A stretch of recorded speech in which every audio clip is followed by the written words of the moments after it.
तर नमस्कार मित्रांनो, पी-एम किसान योजनेचा जो 20वा हप्ता येणार आहे, त्याच्याबद्दल आज एक मोठी अपडेट आपण पाहणार आहोत आणि एक आनंदाची गोष्ट आहे. तर ते काय आहे, तर चला आता व्हिडिओ सुरू करूया. पी-एम किसान सन्मान निधी योजना शेतकऱ्यांच्या लाभासाठी एक महत्त्वाची बातमी समोर आली आहे. पुढील हप्ता वेतन आधी जास्तीत जास्त शेतकऱ्यांना पात्र करण्याचे शासनाने विविध उपाययोजना राबवल्या आहेत. आता ते काय काय आहेत? कृषी विभाग आणि महसूल विभागाच्या माध्यमातून शेतकऱ्यांना के-वाय-सी आणि ॲग्री स्टॉक नोंदणी पूर्वी करण्यासाठी 15 जून 2025 पर्यंत मुदतवाढ देण्यात आली आहे. 31 मे 2025च्या शेतकऱ्यांनी ॲग्री स्टॉकवर नोंदणी केली होती आणि के-वाय-सी प्रक्रिया पूर्ण केली होती, त्यांची यादी तयार करण्यात आली होती. या शेतकऱ्यांना पुढील हप्त्यासाठी पात्र मानण्याची कार्यवाही पूर्ण करण्यात आली होती, परंतु मोठ्या प्रमाणावर शेतकऱ्यांनी अजूनही ही प्रक्रिया पूर्ण केली नसल्याचे दिसलं आहे. त्यामुळं आता ही ॲग्री स्टॉक नोंदणीची परिस्थिती म्हणजे ॲग्री स्टॉक काय, नेमकं काय विषय ते बघूया. सध्याच्या आकडेवारीनुसार 20%हून आर्थिक लाभार्थी अजूनही ॲग्री स्टॉकवरती नोंदणी करण्यास प्रतीक्षित आहेत. ही एक चिंताजनक बाब आहे आणि या नोंदणीशिवाय शेतकऱ्यांना योजनेचा लाभ मिळणार नाही.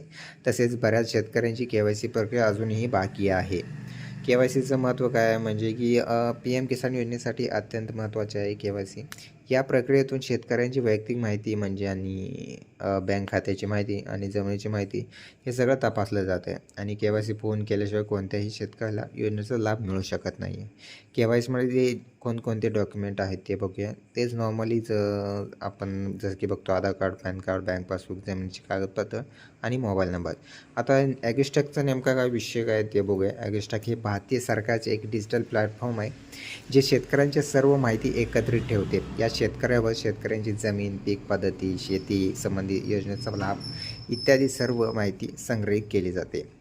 याचा फायदा काय काय ते बघूया. शेतकऱ्यांची संपूर्ण माहिती एकाच ठिकाणी मिळते आणि शेतकऱ्याची सरकारी जे काही योजना आहे त्याचा लाभ सहजपणे मिळतो. शेतीसंबंधी सल्ला आणि माहिती त्याच ठिकाणी मिळते आणि डिजिटल प्रमाणपत्रही मिळतात.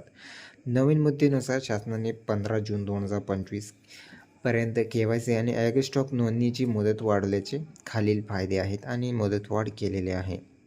तर अशा प्रकारे फायदा काय आहे, की आर्थिक लाभार्थीचा समावेश होणार आहे आणि योजनेचा व्यापक प्रसार होणार आणि नंबर 3 डिजिटल साक्षरता वाढणार आहे, ज्यामुळे जे लाभार्थी आहेत त्यांनाच मिळतील आणि बोगस जे मधले आहेत ते सगळे बाहेर पडतील.